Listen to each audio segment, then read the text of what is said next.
کرنا اور اس کے علاوہ دیگر مسائل جو تھے ان کا ذکر کیا گیا۔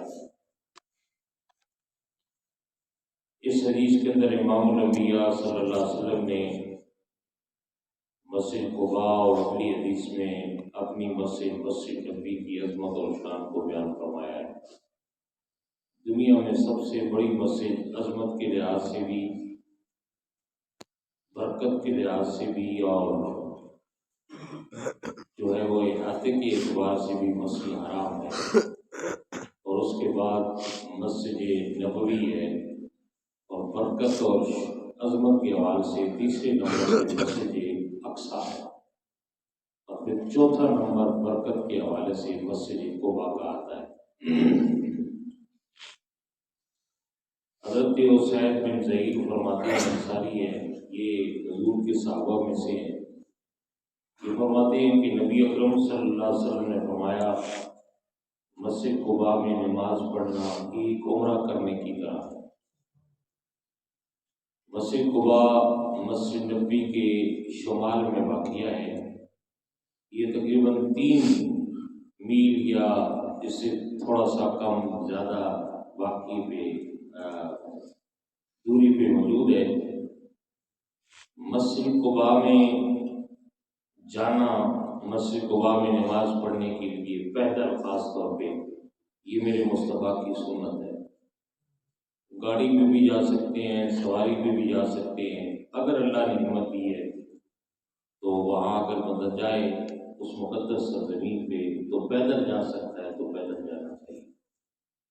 آج کل تو سعودی حکومت نے بڑا خوبصورت پیدل راستہ بھی بنا دیا ہے، بہت ہی خوبصورت ہے، وہاں سے بندہ جا سکتا ہے۔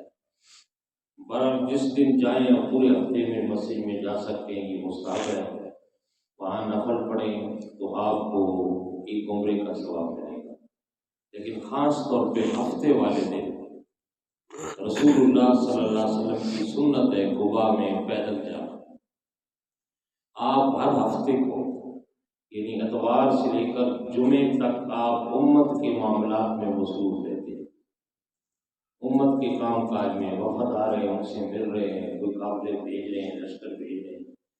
ہفتے والے دن آپ ان کاموں سے رخصت لیتے ہیں، اور پھر صبح کی نماز پڑھنے کے بعد حضور پیدل جو ہے وہ مسجد قباء میں تشریف لے جاتے ہیں، اور وہاں جا کر امام الانبیاء صلی اللہ علیہ وسلم سب سے پہلا کام پتہ ہے کیا کرتے؟ اپنے ہاتھوں سے مسجد قباء کو جھاڑو دیا کرتے، صفائی کرتے تھے مسجد قباء کی۔ لہذا اللہ کے گھر کی صفائی کرنا یا اس کے اندر جھاڑو دینا یا اس سے کوئی تنکا وغیرہ چیز اٹھانا یہ کوئی عیب والی بات نہیں ہے، یہ انبیاء کی سنت ہے۔ اللہ کا گھر خانہ کعبہ کو صاف رکھنے کا حکم اللہ نے کس سے دیا تھا؟ حضرت ابراہیم اور حضرت اسماعیل سے، وہ بھی اللہ کے نبی ہیں۔ تو اسی طرح امام الانبیاء صلی اللہ علیہ وسلم نے خود اپنے ہاتھوں سے مسجد قباء کو بنایا بھی ہے، مسجد نبی میں خود بنفس نفیس تعمیر میں حصہ لیا ہے، اور مسجد قباء میں حضور ہفتے کے بعد جاتے، ہفتے والے دن تو آپ اپنے ہاتھوں سے وہاں جھاڑو دیا کرتے تھے۔ پھر حضور کی سنت کو خلفائے راشدین نے بھی زندہ رکھا ہے۔ حضرت سیدنا عمر فاروق کے بارے میں آتا ہے کہ 75 لاکھ مربع میل کے خلیفہ تھے بلا شرکت غیر، لیکن اس کے باوجود مسجد قباء میں رسول اللہ کی سنت کو ادا کرتی ہے، خود اپنے ہاتھوں سے جھاڑو دیا کرتے تھے، اس کو آر نہیں محسوس کرتے۔ لہٰذا اللہ کے گھر کی صفائی، اس سے پتہ چلا کہ صفائی کرنے والے کو ایک تو جو ہے وہ معیوب نہیں جاننا چاہیے، دوسرا جو ہے اس سے نفرت نہیں کرنی چاہیے، خود بھی کرنی چاہیے صفائی جتنا ممکن ہو سکے۔ تو یہ انبیاء کی سنت ہے، اور میں نے ایک بزرگ کا قول پڑھا تھا کہ جو اپنی دنیا کی زندگی میں عروج چاہتا ہے، برکتیں چاہتا ہے رزق میں، مال میں، وہ اللہ کی گھر کی صفائی کر کے دیکھ کے اللہ اس کو ہر میدان میں برکت عطا فرماتا۔ اس لیے حضور وہاں تشریف لے جاتے تھے۔ حضور نے فرمایا جو بندہ وہاں نوافل ادا کرتا ہے تو اس کو ایک عمرے کا ثواب جو ہے وہ عطا کیا جاتا ہے مسجد قباء میں جو بندہ جاتا ہے۔ اچھا، اب کتنے نوافل پڑھنے ہیں جی؟ 2 پڑھنے یا 4؟ اس میں 2 قسم کی روایات ہیں۔ ایک روایت میں یہ ہے کہ امام الانبیاء صلی اللہ علیہ وآلہ وسلم نے فرمایا جو بندہ وضو کرے صبح میں آئے تو پھر 2 رکعت ادا کرے تو اس کے لیے 1 عمرے کا ثواب ہے۔ ایک حدیث تو یہ ہے، ٹھیک ہے نا جی۔ دوسری حدیث یہ ہے کہ جو بندہ وضو کرے، اچھی طرح وضو کرے، پھر مسجد قباء میں داخل ہو تو بس اس میں 4 رکعتیں ادا کرے تو اس کے لیے عمرہ کے برابر ثواب دیا جائے گا۔ 2 قسم کی روایات ہیں، علماء فرماتے ہیں جتنا بندہ زیادہ پڑھے اتنا ہی زیادہ اجر ہے، 4 پڑھ لے۔ اور اس میں دوسری بات یہ معلوم ہوئی کہ جب آپ مدینہ منورہ سے چلے نا، یہاں سے گئے ہوئی ہیں اور مسجد قباء کی زیارت کے لیے، تو کوشش کریں کہ اپنے ہوٹل سے یا مسجد نبوی سے وضو کر کے جائیں۔ تو حضور نے فرمایا جو بندہ باوضو مسجد قباء میں چل کے آتا ہے تو وہاں بھی اگرچہ وضو کی جگہ ہے، لیکن اگر وضو رکھ سکتا ہے، اس کو کوئی ایسا عرضہ نہیں ہے، تو پھر وہ مسجد نبوی سے یا اپنے ہوٹل سے مدینہ سے وضو کر کے وہ مسجد قباء کی طرف جائے تو یہ رسول اللہ کی اور جو ہے وہ سنت ادا ہو جائے گی۔ اگلی حدیث حضرت سیدنا ابو ہریرہ فرماتے ہیں امام الانبیاء صلی اللہ علیہ وسلم نے فرمایا میری اس مسجد میں نماز پڑھنا، یہ مسجد نبوی کے اندر آپ تشریف فرماتے ہیں، آپ نے فرمایا میری اس مسجد میں نماز پڑھنا اور مسجدوں میں 1000 نماز پڑھنے سے بہتر ہے سوائے حرم کے، مسجد احرام کے، ٹھیک ہے جی۔ دوسری روایات میں یہ بھی آتا ہے کہ امام الانبیاء صلی اللہ علیہ وآلہ وسلم نے ارشاد فرمایا کہ میری مسجد میں نماز پڑھنا یہ 50,000 نمازوں کے برابر ہے، اور مسجد حرام میں نماز پڑھنا 1,00,000 نماز پڑھنے سے بھی بہتر ہے، برابر ہے، ٹھیک ہے جی۔ تو مسجد نبوی میں 50 کا بھی ہے، 1,000 کا بھی ہے، اور مسجد حرام میں کیا ہے، ایک جو ہے وہ 1,00,000 نماز کا ثواب ہے جو بندہ مسجد حرام میں نماز پڑھتا ہے۔ اچھا، اس میں نماز کون سی ہے جی، نفل ہے یا فرض ہے؟ علماء فرماتے ہیں عموم ہے، دونوں شامل ہیں۔ اگر 2 رکعتیں نفل پڑھے گا تو اس کو بھی اس حساب سے ثواب دیا جائے گا، اگر فرض پڑھے گا تو اس حساب سے ثواب دیا جائے گا۔ بلکہ علماء فرماتے ہیں وہاں کوئی بھی عبادت کرے گا، تلاوت کرے گا، کلمات و طیبات کا ورد کرے گا، یعنی عام جگہ پہ سبحان اللہ کہتا ہے تو 1 ہی مرتبہ ثواب ہے، اگر یہی لفظ اس نے حرم میں کہا تو 1,00,000 مرتبہ اس کو ثواب ہے، تو ہر جملے کا۔ اسی طرح حرم شریف کے حوالے سے یہ بھی ہے کہ وہاں اگرچہ ثواب بھی زیادہ ہے، لیکن وہاں بندہ اپنے دامن کو گناہوں سے، ہر قسم کے گناہوں سے بچا کر کے وہاں پکڑ بھی زیادہ ہے، ٹھیک ہے نا جی۔ تو اس لیے مسجد قباء میں اور مسجد نبوی میں نماز پڑھنا، دوسری حدیثیں اور بھی فضیلت کی گئی ہیں۔ حضور نے فرمایا جو بندہ حج کرتا ہے، حج کرنے کے بعد پھر میری مسجد میں کثرت کرتا ہے، آتا ہے، اللہ اس کو 2 مقبول حجوں کا ثواب عطا فرما دیتا ہے۔ یعنی مسجد نبوی میں جو آتا ہے حج کے بعد اسے 2 مقبول حجوں کا ثواب عطا کیا جاتا ہے۔ اسی طرح میرے آقا امام الانبیاء نے فرمایا جو میری مسجد نبوی میں 40 نمازیں مکمل کرتا ہے، کتنی نمازیں؟ 40 نمازیں ہیں۔ لوگ جاتے ہیں ہمارے جو خارجی ہیں باہر سے، سعودی عرب سے، تو وہ کم از کم 8 دن مدینہ میں ضرور پیکج رکھتے ہیں تاکہ یار 40 نمازیں ہماری مدینہ منورہ میں ہو جائیں۔ وہ اس حدیث کی بنا پہ رکھتے ہیں۔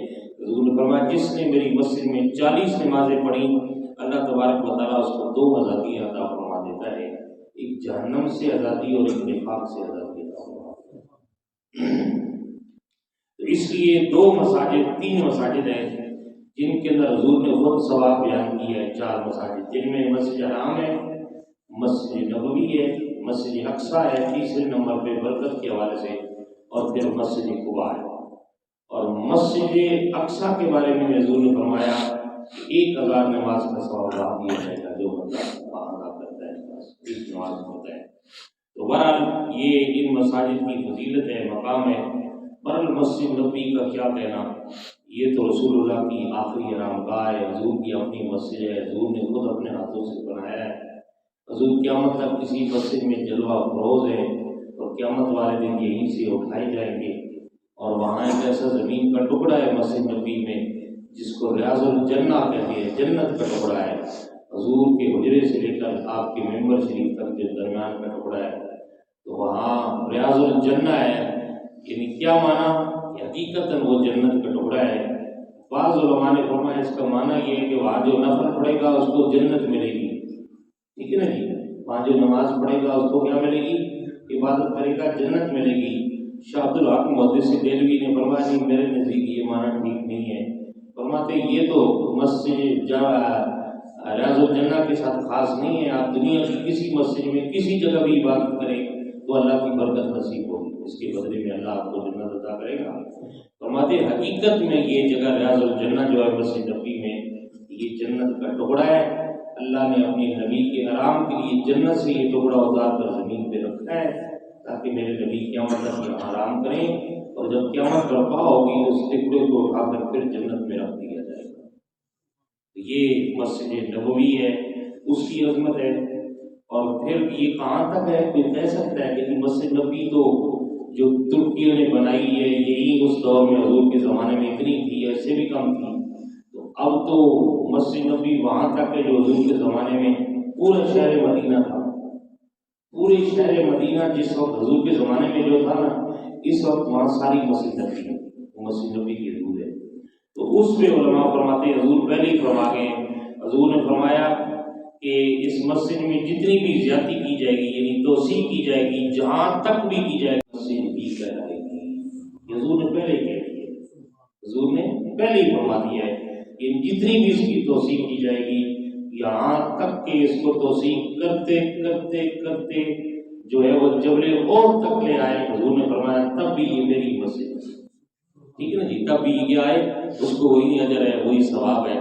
تو اللہ کی بارگاہ میں دعا ہے اللہ تبارک و تعالیٰ ان مقدس مقامات کے ذکر خیر کے صدقے ہمیں بھی اس مقدس سرزمین کی زیارت نصیب فرمائے، حرمین شریفین کی حاضری نصیب فرمائے، اور مدینہ منورہ کی اور وہاں بہاریں لوٹنے کی حاضری نصیب فرمائے۔